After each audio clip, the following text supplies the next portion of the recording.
বর্তমানে খালেদা জিয়া এভারকেয়ার হসপিটালে ভর্তি আছে। বেগম খালেদা জিয়ার স্বাস্থ্যের অবস্থা নিয়ে সকলের মধ্যে বেশ উদ্বেগ কাজ করছে।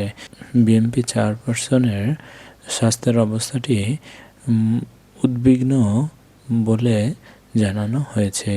মির্জা ফখরুল ইসলাম আলমগীর বিকেলে জানিয়েছে যে তার স্বাস্থ্যের অবস্থা বর্তমানে স্থিতিশীল রয়েছে।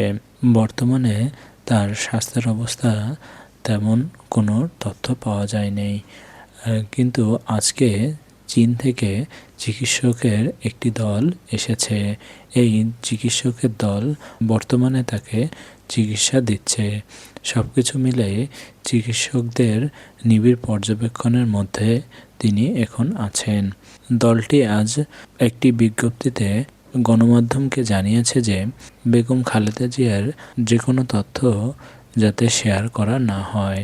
প্রথমত, তার যে কোনো তথ্য শেয়ার করতে গেলে ডক্টর জাহিদের তথ্যগুলোই শুধু গণমাধ্যমে যাতে